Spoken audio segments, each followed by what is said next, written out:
అందరికీ నమస్కారం అండి. ఈరోజు మన ముందర ఉన్నది పేరేంటమ్మా? రోజా. రోజా అనే సోదరి మన యొక్క వీడియోలు చూసి ధర్మం గురించి విస్తృతంగా తెలుసుకోవడానికి మన దగ్గర పనిచేస్తున్న కార్యకర్త ఫుల్ టైమర్ అయిన సరిత మనకు పరిచయం చేసింది. అలాగే తను కూడా మన దగ్గర పూర్తి సమయ కార్యకర్తగా పనిచేయడానికి వచ్చింది. నాకు కొన్ని విషయాలు అడుగుతూ తను కూడా తెలుసుకుంటూ గ్రౌండ్ లెవెల్లో పనిచేస్తుందన్నమాట. అయితే ఈరోజు తంగలాన్ అనే సినిమా పైన నా యొక్క రివ్యూ అనుకోండి, నా యొక్క సమీక్ష అనుకోండి. తను ఆ సినిమా పైన గురించి నాకు కొన్ని ప్రశ్నలు ఇస్తూ ఉంటుంది. దానికి మీకు సమాధానాలు నేను చెప్తూ ఉంటాను. అమ్మ, నీ గురించి చెప్పు కొంచెం. నమస్కారం అండి. మీ యొక్క కార్యక్రమం చూసిన తర్వాత నాకు కూడా అలాంటివి చూడాలని వినాలని నాకు కూడా ఆశగా ఉంది. మీరు ఏం చెప్తారో వినాలనుకుంటున్నాను. తంగలం సినిమా మీరు చూసారా? అదే చూసానని చెప్తున్నాను కదా. అందులో గౌతమ బుద్ధుడు నటించాడంట, నిజమేనా? నీ ఫ్యాన్స్ వెయిటింగ్ ఇక్కడ. ఎవరు? గౌతమ బుద్ధుడు కదా. అసలు నిజం చెప్పాలి అంటే ఈ తంగలాన్ అనే సినిమాలో రంజిత్ అనే బదులు పాగల్ రంజిత్ అనే దర్శకుడు, ఏం పేరు? పాగల్ రంజిత్.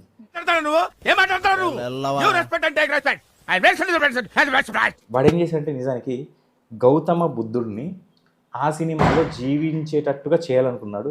కానీ ఆ సినిమాలో గౌతమ బుద్ధుడు నటించాడు. కానీ ఆ ఊహ ఎంత బాగుందో. ఎలా నటించాడని అంటే అసలు ఆ గౌతమ బుద్ధుడి యొక్క మెయిన్ క్యారెక్టర్ చూసి నేను చాలా నవ్వుకున్నాను.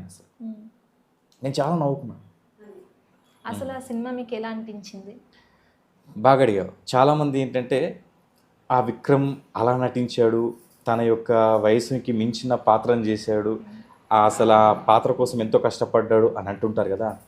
నేను ఆ సినిమా చూసిన తర్వాత ఆ విక్రమ్ నటన పక్కన పెడితే కనుక ఆ సినిమాలో ఆ యొక్క పాత్రల తీరుతెన్నులు చూసి నేను చాలా నవ్వుకున్నాను. ఎంత నవ్వుకున్నాను అని అంటే, ఎందుకనంటే ఉదాహరణకి ఈ గౌతమ బుద్ధుడు నాగజాతికి సంబంధించిన వాడు అని ఈ మధ్యన ఒక బోధిసత్వుడు అనే ఒక వ్యక్తి, అతను ఒకప్పుడు రెడ్డి అని చెప్పుకుంటాడు, అప్పుడే యాదవుడు అని చెప్పుకుంటాడు, అప్పుడే ఆ క్యాస్ట్ అని చెప్పుకుంటాడు, ఈ క్యాస్ట్ అని చెప్పుకొని చివరికైతే ప్రతి దగ్గర ఏవైతే గుళ్ళు ఉన్నాయో ఆ గుళ్ళన్నింటినీ కూడా ఈ యొక్క ఇంతకుముందు గౌతమ బుద్ధుడి యొక్క గుళ్ళు అని చెప్పి అతను ఏం చేస్తున్నాడు అని అంటే చరిత్రను వక్రీకరిస్తూ అతను కూడా ఏం చెప్తున్నాడు అని అంటే గౌతమ బుద్ధుడి తర్వాతనే ఈ యొక్క సనాతనవాదులు వచ్చి ఈ యొక్క బౌద్ధం యొక్క ఆరామాలు ఏముంటాయో వాటిని ఆక్రమించేసుకుని గుళ్ళుగా మార్చేసుకున్నారని చెప్పేసి అతను చెప్తా ఉన్నాడు.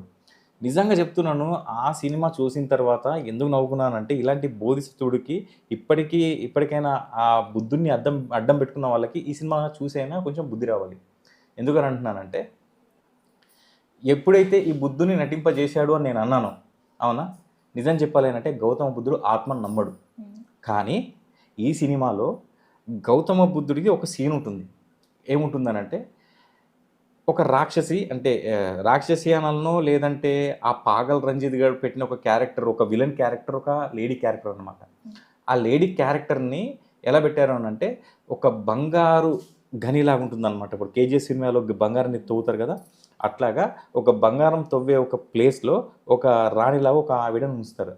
ఆమె పేరు హారతి. ఏం పేరు? హారతి. అయితే ఆ హారతి అనే ఒక ఆవిడ ఏం చేస్తుందంటే అక్కడ కాపలాగా కొంత సైన్యాన్ని పెట్టుకొని ఆ బంగారాన్ని రక్షిస్తూ ఉంటుంది. నిజం చెప్పాలి అని అంటే గౌతమ బుద్ధుడు తన భార్యని, తన పిల్లల్ని, తన రాజ్యాన్ని, తన నిధిని, తన యొక్క ఇంకా చెప్పాలంటే తన సైన్యాన్ని, తన దేశాన్ని పారిపోయినాడు. విడిచేసి పారిపోయి ఏం చేశాడు?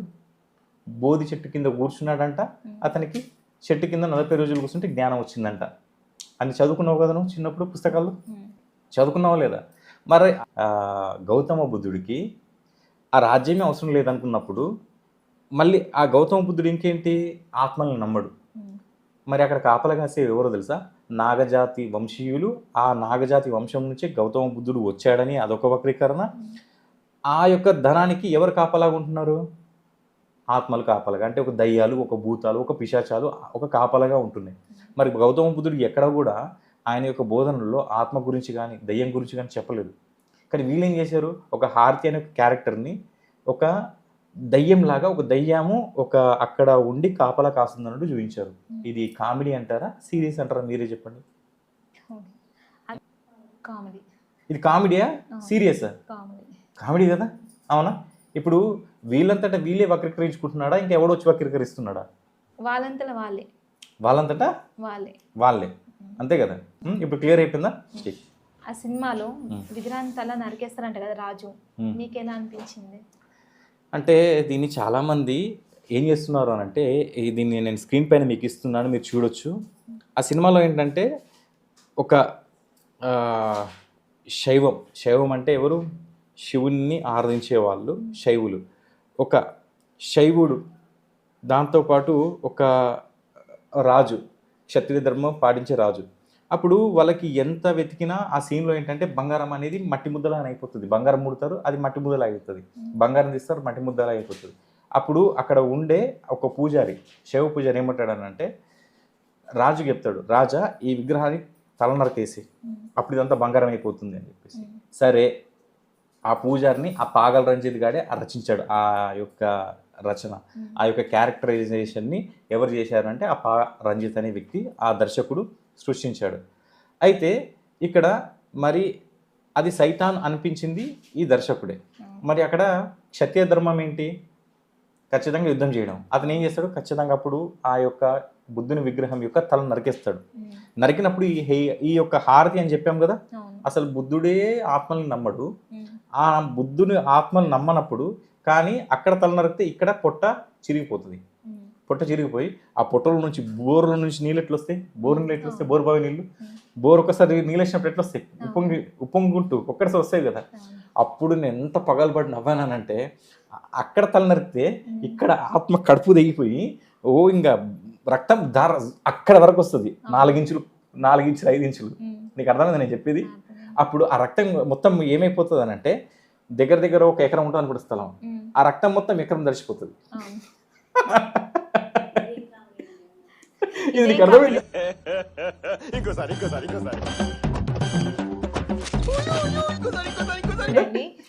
నీకు అర్థమైంది నేను చెప్పింది? ఎంతవరకు తన రక్తం తడిచిపోయిందో అంత మళ్ళీ మొత్తం బంగారం అయిపోతుంది. ఇప్పుడు చూడు, అసలు అక్కడ తలకి ఈవిడ కడుపుకి ఏమైనా సంబంధం ఉందా? లేదు. ఇప్పుడు చాలామంది బుద్ధిస్టులు ఏం చేస్తున్నారు అని అంటే, పా రంజిత్ అనే వ్యక్తి అసలు తీసింది నిజమే అని అంటున్నారు. మీరే చెప్పండి, అసలు బుద్ధుడు తలను నరకేసినప్పుడు ఆవిడ కడుపులో నుంచి బోర్బావిలా రక్తం రావడం ఏంటి?